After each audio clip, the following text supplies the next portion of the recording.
இன்றைக்கி நம்ம பார்க்க போகிறது கிளாக் இந்த ப்ராஜெக்ட் எப்படி பண்ணுறது அப்படிங்கிறத பார்க்க போகிறோம். ஸோ இது நம்ம ஒரு கஸ்டமர் கேட்டிருந்தார் இந்த ப்ராஜெக்ட் பண்ண சொல்லி. ஸோ அவருக்காக ஆர்டர் போட்டிருந்தோம், வந்துருச்சு கொரியர். ஸோ இதை வந்து ஓப்பன் பண்ணிக்கலாம்.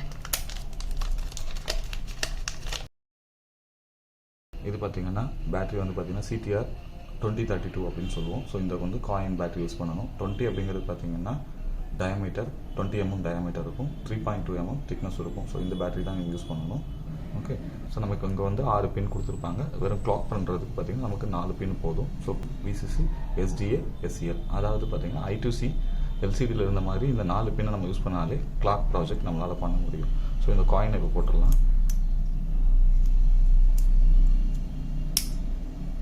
ஓகே, ஸோ இந்த மாதிரி போட்டுக்கோங்க. அதுக்கப்புறம் பார்த்திங்கன்னா ஆஸ் யூஷுவல் நம்ம VCC பின்னை கனெக்ட் பண்ணிக்கலாம்.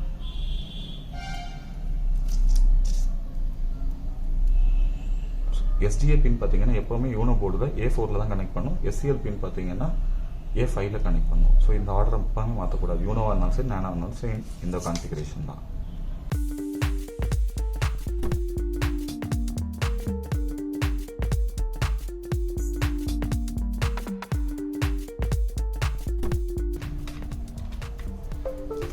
ஸோ நம்மளோட மானிட்டர் அவுட்புட் எதில் பார்க்குறது கிளாக்கோட அப்படிங்கிறது பார்த்தீங்கன்னா இப்போதைக்கு நம்ம சீரியல் மானிட்டர் பார்க்கலாம். ஸோ அவுட்புட் எப்படி இருக்குது அப்படிங்கிறத சீரியல் மானிட்டரில் நம்ம அவுட்புட் பார்க்கலாம். ஸோ நம்ம ப்ரோக்ராம் போடுறது பார்க்கலாமா? ஸோ இதுதான் பார்த்தீங்கன்னா ஃபஸ்ட்டு ஹெடர் ஃபைல் வேணும். ஸோ அதாவது லைப்ரரி வேணும். லைப்ரரி வேணும்னா நீங்கள் வந்து லைப்ரரியில் உள்ளே போய்ட்டு மேனேஜ் லைப்ரரி கிளிக் பண்ணிக்கோங்க. கிளிக் பண்ணால் இந்த மாதிரி ஐக்கான் ஓப்பன் ஆகும். ஸோ இன்டர்நெட் கனெக்ட் பண்ணிக்கோங்க. இதில் DS3231 அப்படின்னு டைப் பண்ணுங்கள். ஏன்னா நம்ம வாங்கியிருக்க RTC போர்டு வந்து 3231. ஸோ இந்த போர்டை சூஸ் பண்ணிங்கன்னா இங்கே வந்து வரும். ஸோ இந்த ஃபைலை வந்து நம்ம இன்ஸ்டால் பண்ணிக்கலாம். ஓகே, ஸோ இதை இன்ஸ்டால் பண்ணிக்கோங்க. நான் ஆல்ரெடி பார்த்தீங்கன்னா DS3231க்கு வேறு ஒரு லைப்ரரி வச்சுருக்கிறேன். ஸோ அது மூலமாக நான் வந்து ப்ரோக்ராம் இன்ஸ்டால் பண்ணியிருக்கோம். ஸோ இங்கே என்ன பண்ணியிருக்கோம் அப்படின்னு கேட்டிங்கன்னா இந்த 3231ல் RDA SCL பின்னை வந்து அசைன் பண்ணியிருக்கோம். டைம் வந்து Tங்கிற ஃபார்மேட்டில் டிஃபைன் பண்ணியிருக்கிறோம். ஸோ ஃபஸ்ட்டு இந்த 13th லைன் பாருங்கள். ஸோ RTC அப்படின்னு சொல்லுவோம், ரியல் டைம் கிளாக் அப்படின்னு பேர். ஸோ இதை வந்து பிகின் பண்ணுறோம். நெக்ஸ்ட்டு பார்த்தீங்கன்னா டேவை வந்து உள்ளே அசைன் பண்ணுறோம். ஒரு டே என்ன டே வந்து சூஸ் பண்ணணும், அதாவது கிளாக்குக்குள்ளே day and date and time வந்து நம்ம செட் பண்ணுறோம். ஸோ இது ஓகே, ஒன்ஸ் ஓகே ஆயிடுச்சு இந்த ப்ரோக்ராம் அப்படின்னா நம்ம இந்த லைன்ஸை வந்து டிசேபிள் பண்ணிக்கலாம். ஏன்னா ஃபஸ்ட் டைம் வந்து டேட் அண்ட் டைம் வந்து ஸ்டோர் பண்ணுறதுக்கு தான் இந்த லைன்ஸ் தேவை.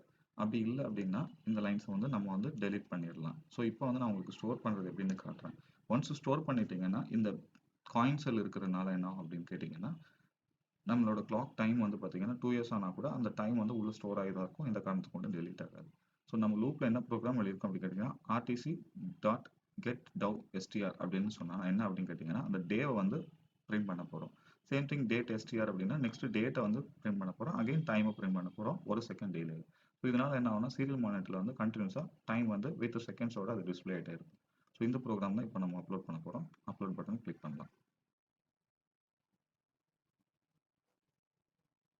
ஸோ நம்ம ப்ரோக்ராம் அப்லோட் ஆயிடுச்சு. ஸோ சீரியல் மானிட்டர் ஓப்பன் பண்ணிங்கன்னா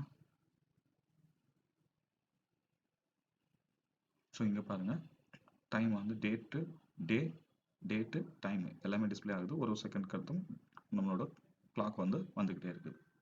ஓகே, ஸோ ஃபஸ்ட்டு இந்த டே என்ன அப்படிங்கிறது பார்த்தீங்கன்னா இங்கே நம்ம என்ன கொடுத்துருக்கோமோ அதுதான் இங்கே ஸ்டோர் ஆகிருக்குது. ஸோ இந்த 20 பார்த்தீங்கன்னா நம்மளோட டைமு ஹவர்ஸில் இருக்குது, தென் மினிட்ஸு, தென் செகண்ட்ஸு. ஸோ இந்த டைம்லேருந்து நம்ம ஸ்டார்ட் பண்ணுறோம் அப்படிங்கிற மாதிரி கொடுத்தேன். என்னோட கரண்ட் டைம் என்னவோ நான் கொடுத்துருக்கேன். ரெக்கார்ட் பண்ணும்போது என்ன டைமோ அந்த டைமை கொடுத்துருக்கேன். நெக்ஸ்ட்டு பாருங்கள், இது வந்து டேட்டு 09 நம்ம மார்ச் 9th அன்னைக்கு ரெக்கார்ட் பண்ணிட்டு இருக்கிறோம். ஸோ இந்த டேட் அண்ட் மந்த் அண்ட் இயரை வந்து கொடுத்துருக்கேன். ஸோ இது வந்து இங்கே டிஸ்பிளே ஆகிட்டு இருக்குது.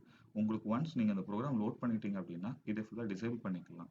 ஏன் அப்படின்னா இந்த டேட் அண்ட் டைம் வந்து பர்டிகுலராக அங்கே ஸ்டோர் ஆகிடுச்சு. ஸோ ஸ்டோர் ஆனதுனால அது என்ன ஆகும் அப்படின்னு கேட்டிங்கன்னா அது வந்து பார்த்தீங்கன்னா எரேஸ் ஆகாது, EEPROM மெமரியில் ஃபுல்லாகவே ஸ்டோர் ஆகிருக்கும். ஸோ நீங்கள் எப்போனாலும் சரி Arduino போர்டை டிஸ்கனெக்ட் பண்ணிவிட்டு பவர் சப்ளை டிஸ்கனெக்ட் பண்ணிட்டு அந்த காயின்ஸ் எல்லாம் அதுக்குள்ளே இருக்கும். ஸோ அப்படி இருக்கும்போது என்ன ஆகுனா உங்களோட டேட் அண்ட் டைம் வந்து ஸ்டோர் ஆகிருக்குது. ஸோ நீங்கள் வந்து 2 years இல்லை 3 years கழிச்சு யூஸ் பண்ணால் கூட அந்த டேட் அண்ட் டைம் வந்து கரண்ட் டேட் அண்ட் டைம் வந்து அதில் காட்டும்.